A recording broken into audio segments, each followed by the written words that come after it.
guys, welcome back to Too Cool for Middle School. I wanted to do a quick review today on this book that I read last week by Angie Thomas called On the Come Up.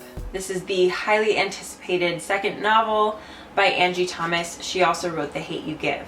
On the Come Up also takes place in Garden Heights, but the characters aren't the same. It's a whole new family, all new characters, but there are a few times when she mentions like the boy who was shot by police and the increased police presence because of everything that happened with the riots and everything. So that situation is on Bree's mind, but it is a different story. So Bree is the main character in this book. She's 16. She goes to like a magnet high school, and as a teacher, this part of the story was interesting because she gets bused in from a different neighborhood, and then the school ends up getting more grant money because they're bringing in kids who qualify for like Title I funding or something like that. So that part of it's kind of interesting. In the education world, there's a lot of talk about how to integrate schools better and like what is a better just like policy for doing that. So I wouldn't say that this is like critical of magnet schools, but it does just like highlight some of the issues for the kids that are coming from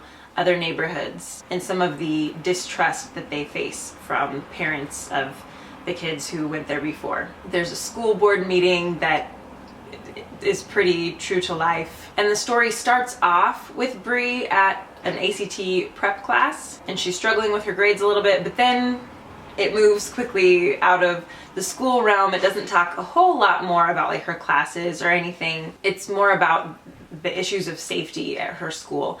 There are security guards who think that she has something in her backpack, and they use excessive force with her, and that's kind of the catalyst for a lot of the rest of the book. But the main conflict in the book is that Bree wants to be a rapper. She's a really great freestyle rapper, and the thing that I loved the very most about this book was the way that Angie Thomas kind of brings us into her thought process when she's in the ring and she's doing a rap battle or she's writing lyrics. Angie Thomas herself was a rapper, is a rapper still maybe, so she has really great insight into how the mind works when you're trying to put together rhymes, get certain information in, and just like piece everything together. Hi. Do you want to say hi? You want to say hi? Yeah, hi. Hi. Do you know that your daddy is a rapper too? Did you know that? We'll have to listen to more of his music too, huh? He's very good. Are you gonna go watch Cars? Gonna watch Cuss. So anyway, that is definitely my favorite aspect of the entire book, is just watching her put together her lines. I think that you could really use that as a teacher as well to talk about like the creative process and the writing process.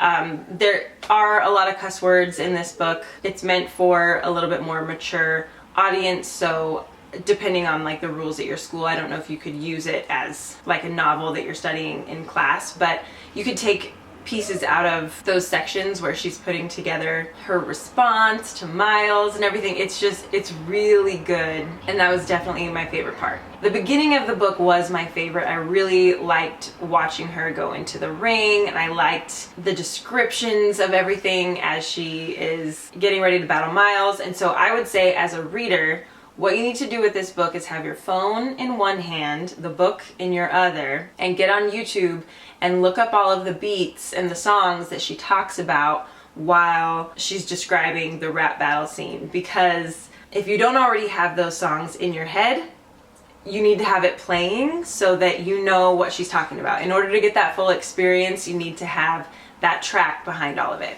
Another really interesting thing about this book that kind of relates to it is that it's a really generous tour into Black culture. The dialogue and the characters are really authentic, and as Angie Thomas builds her characters and as they interact, as they go to church, as they mess around with each other, she doesn't stray from like the characters that she had in her mind. But she also adds little explanations to the end of like interactions or situations that people who aren't familiar with Black culture wouldn't understand. So I just kept thinking through the whole book how this was like a very generous way of bringing people in without diluting anything that she was writing about, but she was still able to kind of like offer explanations as to like what's actually happening here. The women in her story really do all of the fighting and all of the hard work. Her mom is a recovering addict and she lost her children for a while, but she works heartbreakingly hard to just try to keep their heads above water. She relies a lot on her aunt also, and then her grandma is kind of, you know, this rude, petty character, but you end up kind of liking her in the end. So it's the women, it's the females in the book that get everything done and really take care of her. Her brother is awesome too. We really like him. And then she's got these two friends that she's just grown up with ever since she was a kid, Sunny and Malik. And Sunny is gay, so we get a little bit of a glimpse into the struggle for him as he is kind of wanting to have a personal life, and it takes a little bit more effort for him to have a personal life in that way, but he's also really motivated and he wants to go to college and he wants to do well on all of his tests and everything and get out of the situation that they're in. So all of the friends have kind of a different way of looking at their futures. It doesn't seem like Malik really wants to leave the neighborhood. Like that's not the ultimate goal for him. And I think that was kind of important to put that in there, that like not every single kid who grows up in an inner city is trying to leave. Like that's not always the ultimate goal. Bree wants to get out because she wants her rap career to be successful, but she's seen her brother go off to college and do really well and then still have to come back and try to help out their mom and help out Bree. Another really important aspect of the book is how hard their mom works, how hard Jada works, and she doesn't have a lot to show for it. So they're kind of living on the edge of poverty even in the very beginning of the book, and then she loses her job, but she's also in school and she doesn't want to apply for food stamps because if she's in college then that disqualifies her from, you know, the SNAP program, and so they're gonna have to go to like a food bank that provides